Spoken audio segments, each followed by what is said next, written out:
Cette histoire commence il y a 60 millions d'années. Peut-être même que les derniers dinosaures erraient encore sur la planète et que les premiers hiboux étaient déjà apparus. La vie dans le vieux monde n'était pas facile. Des lézards énormes partout, puis la météorite, l'extinction, la famine. Mais les hiboux se sont adaptés à tout et ont commencé à vivre heureux. Et cela a duré assez longtemps, jusqu'à ce qu'il y a 36 millions d'années, ils apparaissent.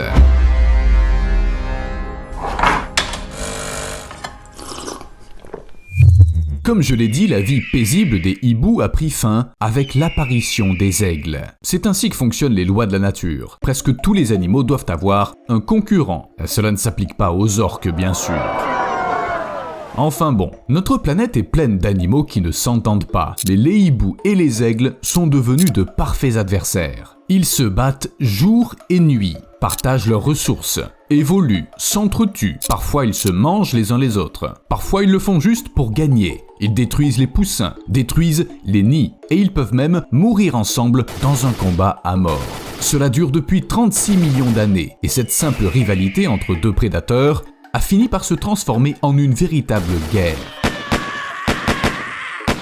Il semble qu'à un moment donné, la nature ait décidé que les hiboux s'ennuyaient dans la vie. Trop facile! Pourquoi ne pas augmenter la difficulté et ajouter d'énormes rivaux? Super, les aigles seront parfaits dans ce rôle. Maintenant, apportez le popcorn. Oui, les hiboux détestent vraiment les aigles. Il est donc préférable de ne pas les laisser seuls dans un espace clos comme une volière de zoo. Au mieux, les oiseaux se battront. Au pire, un jour, un zoo a décidé de garder ensemble des pigargues à tête blanche et des hiboux grand-ducs. Et un matin, les gardiens du zoo ont trouvé des restes d'aigles et des hiboux très satisfaits. On vous l'avait dit, ils ne s'entendent pas du tout. Ouais, c'est hardcore. Du coup, lorsque des biologistes ont décidé de donner un coup de pouce à la population de faucons, qui sont apparentés aux aigles, dans l'est des États-Unis, notamment dans le Maine, la première mesure qu'ils ont prise a été d'étudier la région. Ils ont cherché les grands hiboux pour s'assurer que ces oiseaux agressifs n'étaient pas dans le coin. Sinon, les hiboux auraient tout simplement tué tous les faucons, les arrachant à leur nid ou au bord des falaises, et personne n'aurait pu les arrêter. Attendez, puisqu'on parle de guerre, il serait bon d'examiner les caractéristiques des belligérants. Les hiboux ont la capacité de se déplacer de manière totalement silencieuse et de voir dans l'obscurité. Mais les aigles ont des serres si puissantes qu'ils peuvent écraser leur proie sans même interrompre leur vol. Les hiboux se déplacent à environ 80 km/h, certains aigles peuvent aller jusqu'à 320. Les hiboux ont probablement une meilleure manœuvrabilité, mais ils ne font pas de longs vols. Les aigles ont une vue incroyable. Les hiboux peuvent tourner leur tête à 270 degrés pour surveiller la situation. Mais si l'on oublie tout cela et que l'on se concentre uniquement sur la taille, le plus grand aigle, le pigargue empereur, peut atteindre 1 mètre de long, alors que le plus grand représentant des hiboux, le grand-duc de Blackiston, n'atteint que 70 cm.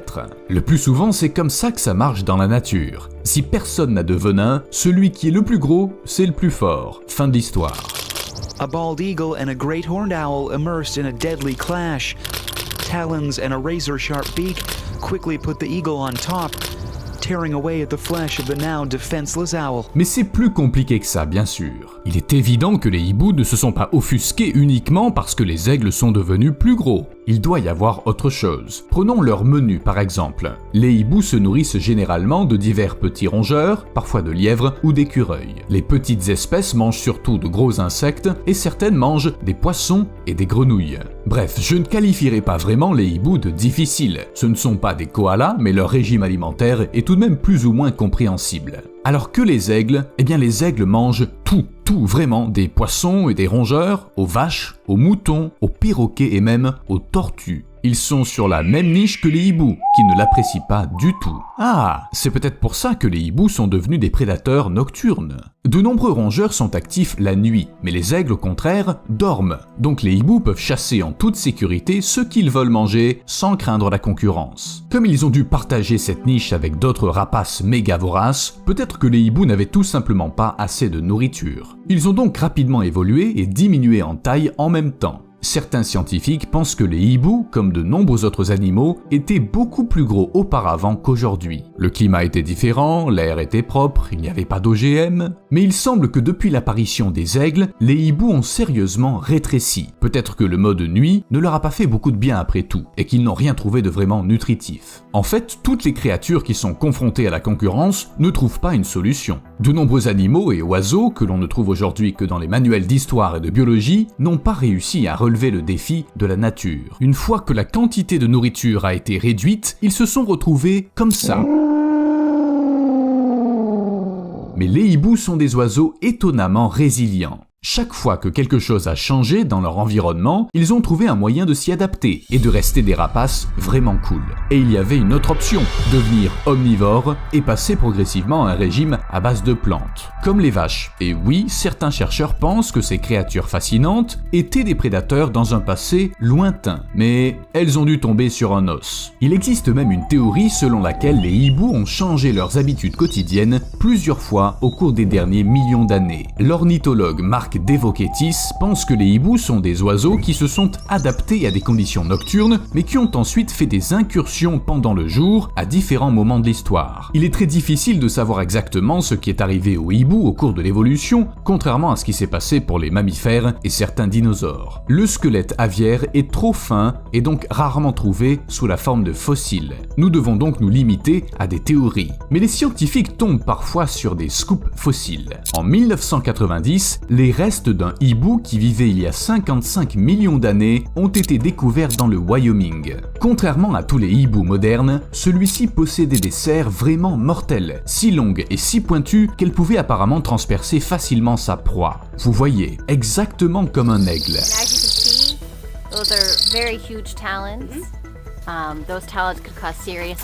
Les hiboux modernes préfèrent utiliser leur bec, mais leurs arrière-arrière-grands-parents semblent avoir été quelque peu semblables à leurs ennemis jurés. Je me demande pourquoi les hiboux ont dû renoncer à des serres aussi longues. Quoi, les aigles les ont brevetés ? Les aigles peuvent être considérés comme les petits frères des hiboux. Si l'on examine leur arbre généalogique, il apparaît clairement qu'ils descendent en un sens d'un ancêtre commun. On pourrait même les qualifier conventionnellement de cousins. Maintenant, à vous de choisir lequel est Dudley Dursley. Wake up, cousin! We're going to the zoo! Vous vous êtes déjà retrouvé dans la situation où un ami pas si proche vous rend visite sans demander. Get up. What? Near my seat. How is this your seed? Mange toute votre nourriture, s'endort malgré les tentatives pour le raccompagner et finit par casser quelque chose. Les aigles sont constamment dans cette situation parce que les hiboux volent leur nid. Hello. Parfois, les pigargues à tête blanche construisent des nids juste pour s'entraîner, et en fait pour se procurer des biens immobiliers à l'avance. Mais le plus souvent, ces biens immobiliers vont aux hiboux. Ils ne font pas leur propre nid, ils préfèrent voler celui des autres. Et peu importe qu'il y ait des œufs ou des poussins dans ce nid, pour un hibou, ce sera un petit déjeuner léger. Pas étonnant que les aigles n'aiment pas trop ses invités. Et ainsi de suite pendant des dizaines, des centaines, des milliers, des millions d'années. Malgré l'évolution, les cataclysmes, le changement climatique et l'activité humaine.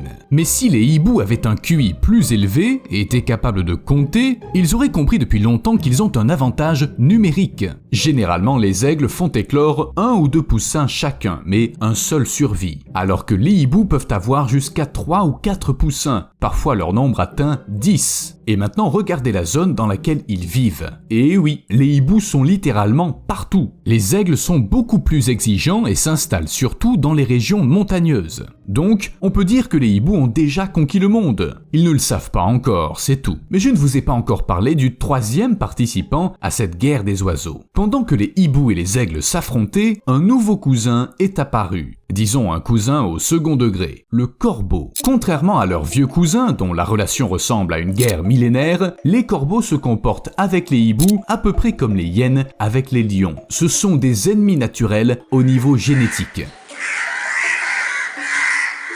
Bien qu'ils ne se croisent généralement pas. Mais quand ça arrive, les corbeaux se mettent à picorer, agacer et suivre le hibou, parfois jusqu'à la mort. Un hibou endormi, découvert pendant la journée, peut être tué par une volée de corbeaux en colère. Et les hiboux qui trouvent des corbeaux la nuit feront de même. Oh, the crow's still alive, dude. Les aigles, c'est une autre histoire. Les corbeaux poursuivent souvent les aigles par volées entières, comme des moustiques affamés, mais en réalité ils n'ont aucune idée de ce qu'ils feraient s'ils se retrouvaient face à face. Vous savez, comme un chien qui court après une voiture, mais n'a aucune idée de ce qui va se passer quand il la rattrapera. Alors que l'affrontement entre aigle et hibou est bien plus ancien, et à certains égards il est même noble. Pendant des millions d'années, ils n'ont jamais pu se laisser tranquilles, même lorsqu'ils se sont mis à chasser à des moments différents de la journée. Mais peut-être que très bientôt cette guerre ne sera plus d'actualité. Si d'ici à la fin du 21e siècle, les températures annuelles augmentent de 4 à 5 degrés Celsius en moyenne, cela pourrait entraîner une catastrophe à l'échelle planétaire. Mais même de petits changements pourraient être mortels pour les oiseaux. Aujourd'hui déjà, leurs populations sont en déclin rapide. Selon l'étude, l'Amérique du Nord a perdu environ 3 milliards d'oiseaux entre 1970 et 2017 et risque de perdre encore 389 espèces dans un avenir proche. Ce sont les petites espèces comme les merles et les moineaux qui sont le plus souvent affectés par le changement climatique.